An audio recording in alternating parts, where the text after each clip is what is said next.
पाक फौज 9 मई साने जे जवाबदारनि ऐं सहूलियतकारनि ऐं रिथाबंदी कंदड़नि खिलाफ़ कार्रवाई खे अणटिर करार ॾेई छॾियो।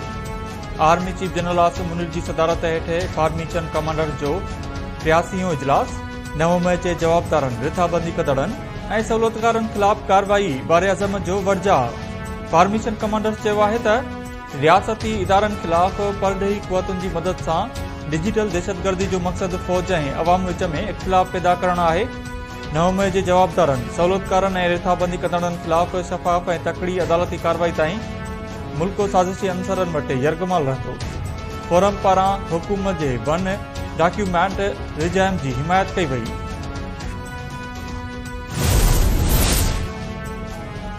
फार्मेशन कमांडर्स पारां पाकिस्तान ते दहशतगर्दनि हमलनि लाइ अफ़गान सरज़मीन इस्तेमाल थियण ते गणती जो इज़हार। जियो स्ट्रेटेजिक हालतुनि क़ौमी सलामती लाइ उभरंदड़ चैलेंजिस ऐं मुख़्तलिफ़ ख़तरनि खे मुंहुं ॾियण बारे अज़म जो वर्जा।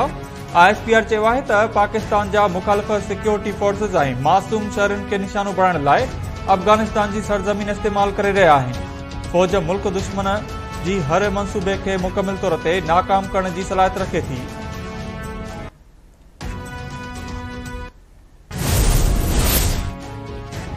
सुप्रीम कोर्ट में नैब तरमीमुनि बाबति अदालती फ़ैसिले ख़िलाफ़ हुकूमती अपीलुनि ते ॿुधणी। अदालत KP जे एडवोकेट जनरल जे केस लाइव ॾेखारण वारी इस्तदा रद्द करे छॾी। जस्टिस अतहर मिनुल्लाह पारां मुखालफ़त कई वई। PTI बानी बि वीडियो लिंक ज़रिए अदालत में पेश कयो वियो। चीफ जस्टिस काज़ी फाज़ी सां रिमार्क ॾींदे चयो आहे त केस अवामी मुफ़ादनि जो न पर टेक्निकल आहे। सुप्रीम कोर्ट नैब तरमीमुनि बाबति हुकूमती अपील ते ॿुधणी ईंदड़ हफ़्ते ताईं मुलतवी करे छॾी।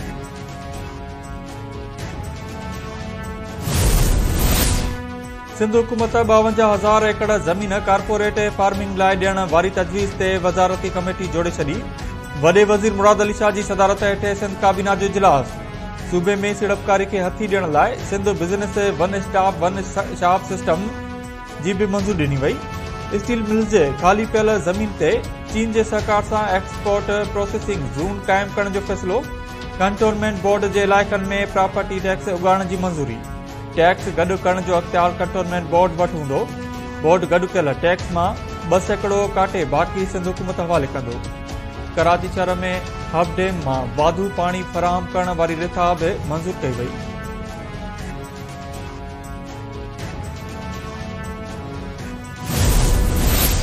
आज़रबाईजान जे परॾेही वज़ीर जी परॾेही आफ़ीस आमद। नायब वज़ीर आज़म ऐं परॾेही वज़ीर इसाक डार सां मुलाक़ात। ॿितरफ़नि लाॻापनि समेत मुख़्तलिफ़ मामलनि ते ॻाल्हियूं।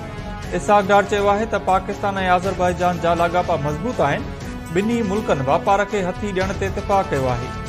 आज़रबाईजान जे परॾेही वज़ीर चयो आहे त पाकिस्तान में शानदार आजां ते थोराइतो आहियां। कोशिश आहे त ॿिन्ही मुल्कनि में वापारी लाॻापनि खे वधीक बहितर बणाए वञे। ॿई मुल्क हिक ॿिए जी तरक़ी लाइ फ़ाइदो हासिल कनि।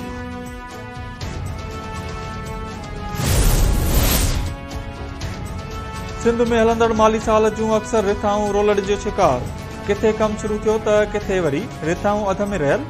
बदीन दादू ऐं नुसर फिरोज़ ज़िलनि में तरक़ियाती कमनि लाइ आयल पैसा करप्शन जे वर चढ़ी विया। अरबे रुपयनि जा मंसूबा न पूरा। शहरी सख़्त परेशानियुनि खे मुंहुं ॾियण ते मजबूर।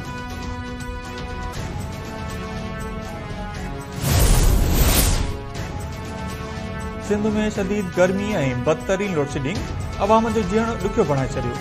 हीटवेव सबबि कराची, हैदराबाद, मीरपुर ख़ास, शहीद बेनज़ीराबाद, सखर ऐं लाड़काने डिवीज़न जा शहर तोड़े ॻोठ सख़्त गर्मी जे घेरे में।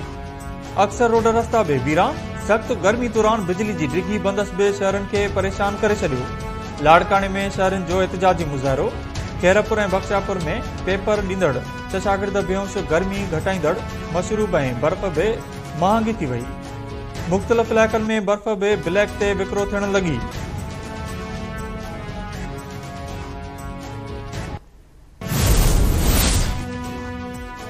इस्लामाबाद पुलिस बुशरा बीबी जे अॻूणे मुड़ुस पॉवर मानिका ते हमले जो केस दाख़िल करे वरितो। PTI जे वकील नईम पंजोथा एजाज़ केस में नामज़द।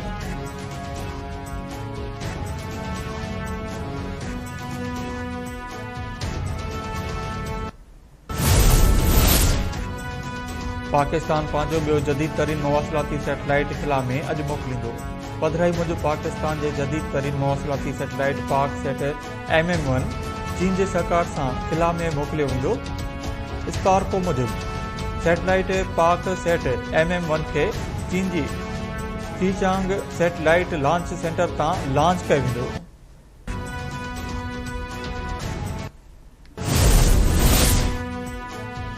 इस्लामाबाद जी मक़ामी अदालत PTI बानी खे 9 मई जे 2 केसिस मां बरी करे छॾियो।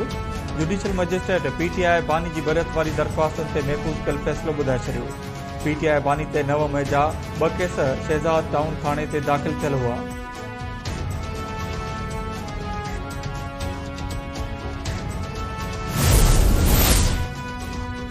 कराची में गुरु मंदिर वटि कार ते फायरिंग, 2 वापारी भाइर क़त्ल, 2 ज़ख़्मी थी पिया। पुलिस 2 ॼणनि जा लाश ऐं ज़ख़्मियुनि खे अस्पताल मुंतक़िल करे छॾियो। पुलिस मूजिबि 5 भाइर कार में केस जी ॿुधणी लाइ कोरट वञी रहिया हुआ त मथनि फायरिंग कई वई। वाक़े बाबति वधीक जांच कई पई वञे।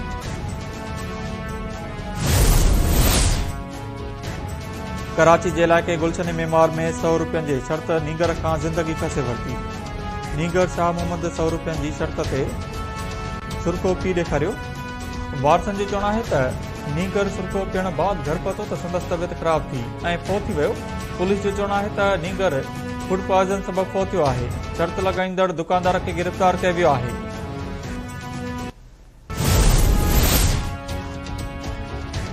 दादू में शागिर्दियाणी खे ॾाढाई जो निशानो बणाए वीडियो रिकॉर्ड करण वारे मामले जो जरगो।